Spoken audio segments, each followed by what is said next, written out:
Hello everyone, welcome back to our channel. నేను మీ శిరీష. అందరూ ఎలా ఉన్నారు? బాగున్నారు అనుకుంటున్నాను. నేను కూడా చాలా బాగున్నాను. మళ్ళీ వీకెండ్ తర్వాత ఒక మంచి విడితో ముందుకు వచ్చేసాను.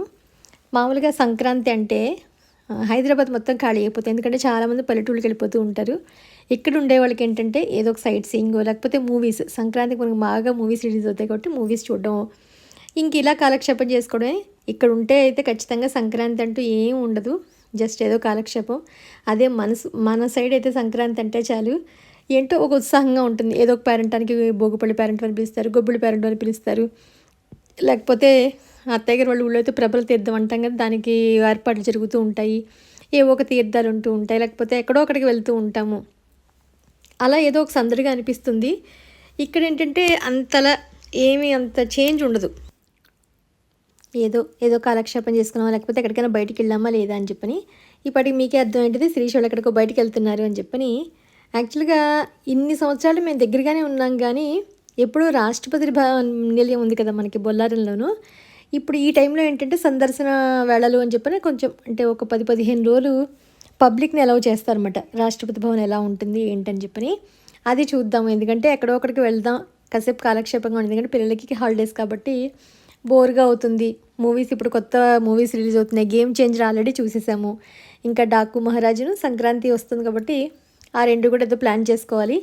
మీ అందరూ కూడా సంక్రాంతికి వెళ్ళని వాళ్ళ మూవీస్ చూస్తున్నారా? రాష్ట్రపతి భవన్ మీరు కూడా ఏమైనా ఎప్పుడైనా విజిట్ చేశారు లేదా నాకు తప్పకుండా చెప్పండి. నేనైతే ఫస్ట్ టైము ఇన్నాళ్ళు హైదరాబాద్లో ఉన్నానే కానీ ఎప్పుడూ వెళ్ళిందే లేదు.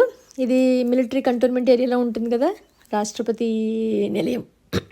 అందులో ఏంటంటే ఉద్యాన ఉత్సవం అని చెప్పని మొత్తం రకరకాల పువ్వులు, అంటే మనకి ఎన్ని రకాల పువ్వులు ఉంటాయో అసలు మనకు కొన్ని పేర్లు కూడా తెలియదు, అలా పెంచారట అందులోనూ. అంటే నేను వెళ్ళే ముందు వరకు నాకు తెలియదు, అఫ్కోర్స్ మేము చూసి వచ్చామనుకోండి. అక్కడికి వెళ్తే అసలు ఎంత బాగుందంటే, అంటే ఒక మిలిటరీ ఏరియా అనేసరికి ఒకటంటే మామూలుగా మనకి చూడండి సినిమాలు చూసినప్పుడు ఆర్మీ నేవీ ఇలాంటివి చూస్తే ఏదో ప్రౌడ్గా అనిపిస్తుంది. మా శ్రీకర్తో నన్నేరా నువ్వు కూడా ఏదైనా చక్కగా ఐఏఎస్ ఐపీఎస్ లాంటివి చదువుంటేను బాగుండేది కదా, అంటే ఒక హానర్గా అంటే మనకు ఒక ప్రెస్టేజ్గా అనిపిస్తుంది కదా అలాంటివి ఉంటేను. ఎంత కాదన్నాను, నార్మల్ పీపుల్కి ఉన్నంత రెస్పెక్ట్ ఉండదు కదా అని సరదాగా కాన్వర్సేషన్ జరుగుతుందన్నమాట. క్రౌడ్ ఉన్నారు, అసలు మామూలు క్రౌడ్ కాదు. నేనేమనుకున్నానంటే ఏదో కొంచెం ఏరియాలో ఏమన్నా ఒక పెద్ద గార్డెన్లో ఏదైనా ఫ్లవర్స్ డెకరేషన్ అవి చేయించి జనరల్గా ఏదైనా స్టాల్స్ పెట్టి ఉంటుందని నాకు ఊహ. మా ఇంట్లో ఎవరూ వెళ్ళదు కాబట్టి ఎవరికి తెలియదు. కానీ అది మిలిటరీ ఏరియాలో కార్ ఎక్కడో పార్కింగ్ చేస్తే అక్కడి నుంచి నడిచి నడిచి నడిచి నడిచి ఫుల్ సెక్యూరిటీ టైట్లో ఉన్నట్టుంది ఏరియా అంతాను. ఎందుకంటే అప్పుడప్పుడు రాష్ట్రపతి వచ్చి అక్కడ ఉంటూ ఉంటారు, శీతాకాలం విడిది అంటూ ఉంటాం కదా మనం, వచ్చినప్పుడు అక్కడ ఉంటారు అనమాట కొన్ని రోజులు. దానికంతా హై సెక్యూరిటీ, ఎటు వెళ్ళాలన్నా వాళ్ళ పర్మిషన్ ఎక్కడికక్కడ గార్డ్స్ ఉంటూ ఉంటారు. మనం ఎలా పడితే అలా వెళ్ళడానికంటూ ఉండదు. మేము ఈవినింగ్ టైం వెళ్ళాం. యాక్చువల్గా మార్నింగ్ అయితే ఎండలో తిరగలేమేమో, సాయంత్రం అయితే లైట్స్ కానీ ఏదన్నా కొంచెం ప్లెజెంట్గా ఉంటుంది వాతావరణం, కాస్త మనకి తిరగాలని ఉత్సాహంగా ఉంటుంది కదా అనుకున్నాం. ఫస్ట్ వెళ్ళిన వెంటనే ఫ్లవర్ షో తర్వాత ఇది యాక్చువల్గా రాష్ట్రపతి ఉండే ఏరియా అనమాట. అంటే ఆవిడ భవనం కాదు, అక్కడ ఆవిడ స్టాచ్యూని పెట్టారు ఎదురుగుండా. అసలు చూస్తే దూరం నుంచి ద్రౌపది ముర్ము గారు సేమ్ అక్కడికి వచ్చి నుంచున్నారా అన్నట్టుగా ఉంది. మీరు చూస్తున్నారు కదా, ఇప్పుడు నేను చూపిస్తున్నాను. అందరూ అక్కడ అసలు ఆవిడని ఏదో దగ్గర మనిషి దగ్గరుంటే ఎలా ఉంటుంది, మనం చూస్తూ ఉంటే అలా ఉన్నట్టు అనిపించింది. లెఫ్ట్లోనేమో ఆవిడ కారు ఉందిట, అంటే ఆవిడ బెంచ్ కార్లు మామూలుగా ఎక్కడికి వచ్చేప్పుడు తిరగడానికి ఆవిడ కారు ఉంటుంది ఇటు పక్కన. దానికి అదేంటంటే ప్లేట్ నెంబర్ లేదు అని అడిగాను మా వారు నేను.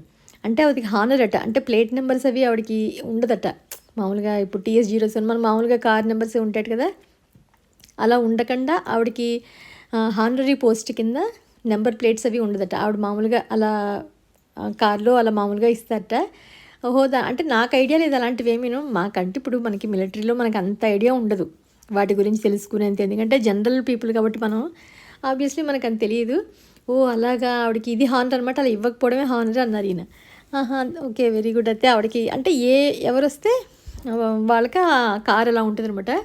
బెంచ్ గారు భలే ఉంది అనుకున్నాను. మళ్ళీ ఆవిడ ఎప్పుడు కావాలంటే అప్పుడు దాన్ని తీసి తిప్పుతూ ఉంటారేమో అని అనుకున్నాను అనమాట. మేము పిల్లల క్యూరియాసిటీ ఉంటుంది చూసారు, అలాగే నేను కూడా అలాగే చాలా ఏంటి అని తెలుసుకోవాలని ఆత్రంగా అనిపించింది. ఆవిడ బొమ్మ అది ఉందని చెప్పాను కదా, ఆవిడ నించోబెట్టిన స్టాచ్యూ అదిను. దాని బయటే మొత్తం అంతా ఇలా ఫ్లవర్స్ తోటి, అసలు రకరకాల ఫ్లవర్స్తో డెకరేషన్ ఎంత బాగున్నాయంటే కన్నుల పండుగను. అంటే చూడడానికి ఐ ఫీస్ట్ అంటాం చూసారా మనం, అలా అనిపించింది. అంత గ్రీనరీ లైట్లోను. వెళ్తే మాత్రం ఎవరైనా ఈవినింగ్ అంటే యాక్చువల్గా ఇవాళ లాస్ట్ డేటు. నేను మొన్న సినిమాకి వెళ్తే సినిమాలో మధ్యలో ఇంటర్వెల్లో పోస్టర్, మనకి ఇంటర్వెల్లో యాడ్స్ వస్తాయి చూసారా, అందులో చూసి మాకు దగ్గర యాక్చువల్గా ఇది వెళ్దామని చెప్పని వెళ్ళాను. పైన మన అక్కడ జాతీయ జెండా ఎగురుతూ ఉండేసరికి ఎంత రెస్పెక్ట్గా అనిపించిందంటే, అసలు అలా రెపరెపలాడుతూ మన జాతీయ జెండా ఎగురుతూ ఉంటే ప్రౌడ్ మూమెంట్స్ అంటే మనకి మూవీస్లో చూసినప్పుడు కలుగుతూ ఉంటుంది. ఎస్ వీఆర్ ఇండియన్స్ అంటాం చూసారా మనం, అలాంటి కొన్ని మూమెంట్స్లో మనం కనెక్ట్ అవుతాం ఎక్కువగాను. అంటే ఒక ప్రెస్టేజ్ గాను అలాంటివన్నీ, yes we are Indians, we love India అని చెప్పని అనుకుంటూ ఉంటాం కదా మనం. అవి చూసినప్పుడే గర్వంగా అనిపిస్తుంది. నిజంగా మనం భారతీయులమైనందుకు గర్వంగా అనిపిస్తుంది అనమాట. ఆవిడ బంగ్లో కూడా ఇందాక చూపించారు కదా, యాక్చువల్గా ఆవిడ బంగ్లో అసలు ఎంత పెద్దగా ఉందంటే, ఎప్పుడో 10 days 15 days కన్నా రారు, కానీ అంటే ఎక్కడైనా హై సెక్యూరిటీ అనమాట. ఎక్కడికక్కడ ప్రతీది అసలు అంత నీట్గా ఉంచడం. క్రౌడ్ అయితే అసలు మామూలుగా లేరు. ఎన్ని వేల కార్లు పార్కింగ్లో ఉన్నాయంటే మాకు పార్కింగ్ చేయడానికి ఒక అరగంట పట్టింది. అంటే ఎలా పడితే అలా వెళ్ళడానికి ఉండదు మనకి, అన్నీ సెక్యూరిటీ గార్డ్స్ మనల్ని డైరెక్ట్ చేస్తూ ఉంటారు. సో అంతా ఉద్యానవనం గురించి, అంటే ఆర్గానిక్ ఫార్మింగ్ కానీ, మొక్కలు కానీ, వాటికి మామూలుగా మెడిసిన్స్ మొక్కలకి వేయాల్సినవి కానీ అంతా ఆర్గానిక్ సంబంధంలోను, లేకపోతే ఇవి మనకి కుండీలు ఉంటాయి కదా పాట్స్, రకరకాల పాట్స్ కానీ టెర్రకోటాకి సంబంధించినవి కానీ అంతా ఒరిజినల్గా, అంటే ఆర్టిఫిషియల్ సంబంధించినవి ఏమి ఉండదు. అంతా మనకి ఏదైతే స్వచ్ఛంగా వస్తాయో వాటిని అక్కడ ఎగ్జిబిట్ చేసినట్టుగా పెట్టారు మొత్తం అంతాను. ఎక్కడికక్కడ డెకరేషన్స్ అసలు పువ్వులతోటి రకరకాల షేపులు అనమాట. ఎలిఫెంట్స్ కానీ, పీకాక్స్ కానీ, మొక్కల చుట్టూ లైట్స్ పెట్టడం కానీ, దీపాల కాంతిలో అయితే అసలు అద్భుతంగా ఉంది. నేనైతే ఫస్ట్ టైం చూసి ఇంకా కొంచెం సేపు తిరిగి ఉంటే బాగుండేది అని అనిపించింది. వేరే పని ఉండడం వల్ల ఒక 1.5 hourలోనే మేము ఫినిష్ చేసి వచ్చాము. యాక్చువల్గా కిడ్స్కి ప్లే ఏరియా ఉంది. అసలు నిన్నేమో చంద్రుడు కాంతిలో అసలు మొక్కల మధ్యలో చూస్తే అసలు అద్భుతంగా అనిపించింది. 7:30 కల్లా మ్యాక్సిమం ఫినిష్ చేసుకుని బయటకు వచ్చేసాం అనమాట. మీకు కూడా సరదాగా షేర్ చేద్దాం ఎక్స్పీరియన్స్ని. అక్కడ ఏంటంటే ఇప్పుడు ట్రైనింగ్ అవుతున్న ఆర్మీ అది ఉంటారు కదా, అంటే ఆర్మీ వాటిల్లో జాయిన్ అవ్వడానికి ట్రైనింగ్ అవుతూ ఉన్నవాళ్ళు ఉంటారు కదా, వాళ్ళు కూడా పక్కనే అలా అంటే ఎక్సర్సైజ్ అవి చేస్తూ ఉంటారు కదా, వాకింగ్, రన్నింగ్, చిన్న చిన్న పుషప్స్ లాంటివి అవి చేస్తూ ఉంటే అంతమందిని సినిమాలు చూపించినట్టుగా ఉంది కదా సేమ్ అని అనుకున్నాం మేము. ఇగో పక్కన మీకు లెఫ్ట్ సైడ్ చూపిస్తున్నాను కదా అదేను. But it was nice experience. Last night మాత్రం మాకు మంచిగా అనిపించింది, ఎంజాయ్ చేసాము. మీరు కూడా ఇంతకుముందు చూసారా ఏంటి అని తప్పకుండా చెప్పండి. ఎప్పుడు ఉద్యానోత్సవమే పెడతారా, లేకపోతే ఎవ్రీ ఇయర్ ఏమైనా మార్చుతారా? అంటే నెక్స్ట్ ఇయర్ కూడా ప్లాన్ చేసుకుందాం అని అనుకుంటున్నాం, ఎప్పుడు వీలైతే అప్పుడు.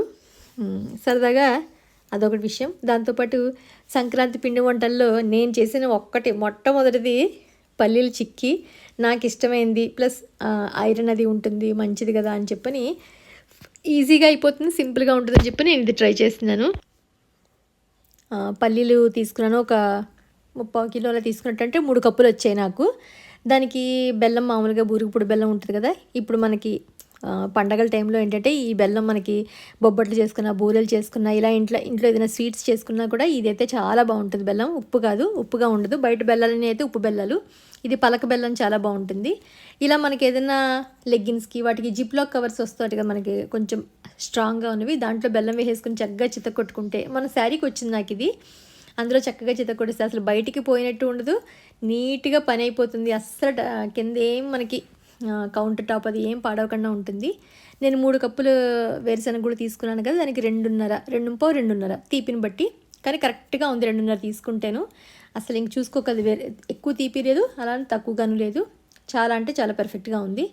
దానికి ఒక 1/2 కప్పు వాటర్ పోసి మనకి కొంచెం నూరుగు వచ్చింది, ఎందుకంటే స్టార్టింగ్లో మొత్తం బెల్లం కరిగిపోయేలాగా అనమాట. ఈ లోపల ఆల్రెడీ మనం వేరుశనగ కూడా చక్కగా వేయించేసుకున్నాం కదా, అవన్నీ పొట్టు తీసేసి మొత్తం అంతా ఒకసారి అంతా క్లీన్ చేసేసుకుని ఒక ప్లేట్లోకి పెట్టుకున్నాను చల్లరడానికి అని చెప్పని.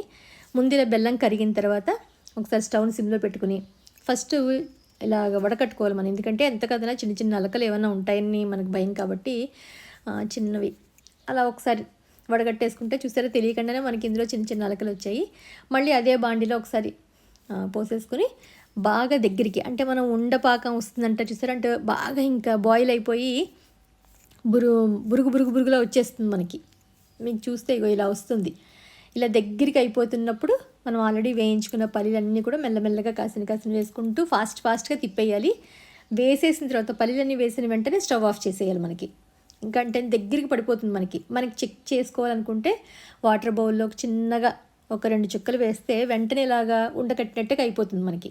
ఇది మనకి లాస్ట్ ఫైనల్ అనమాట. ఇంకా ఫైనల్ స్టేజ్. ఇంకా దీని తర్వాత మనం వేసేయాలి. ఇంతకన్నా ఎక్కువ ఉంచితే మరీ రాయి అయిపోతుంది.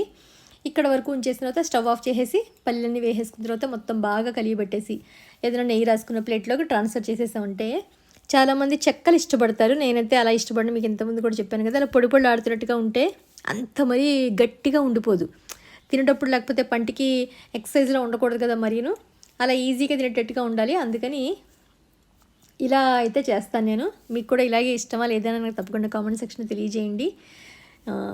మీ ఇంట్లో ఏం స్వీట్స్ చేసుకున్నారని కూడా నాకు తప్పకుండా కామెంట్ సెక్షన్లో చెప్పాలనుకుంటున్నాను. ఏదో కొంచెం ఉత్సాహంగా అనిపిస్తుందో ఇన్ని స్వీట్స్ చేసుకున్నారని చెప్పని. ఇది చూడగా నాకు చిన్నప్పుడు ఏమనిపించింది అంటే సైకిల్ మీద పాత సామాన్లకి పంచదారతోటి అచ్చు వేసేవాడు. అది తింటే అసలు ఎంత టేస్టీగా ఉండేదంటే ఏదో విరిగిన చెంబు ఏదో తెచ్చుకునేదాన్ని నేను. ఎందుకంటే ఆ చిన్న మొక్కిస్తాడని ఒక ఆశ అనమాట, అంత ఇష్టం. ఇప్పుడు బెల్లంతో చేసుకున్నాం అంతేను. ఇది చూసిన వెంటనే నాకు అలా గుర్తొచ్చింది. ఫైనల్గా వీటిని చిన్న ముక్కల కింద బ్రేక్ చేసి డబ్బాలో స్టోర్ చేసుకున్నాను. ఒక 2-3 రోజులైనా వస్తాయి అని చెప్పని. పండగకి నేను చేసింది అయితే ఫస్ట్ ఇది ఒకటి స్వీటు, అది మీకు కూడా సరదాగా షేర్ చేద్దామని అనిపించింది. ఇది ఈరోజు వీడియో. ఎలా ఉంది ఏంటని తప్పకుండా కామెంట్ సెక్షన్ తెలియజేయండి. సంక్రాంతి వీడియో మళ్ళీ తప్పకుండా మీకు అప్లోడ్ చేస్తాను. అంతవరకు బాయ్.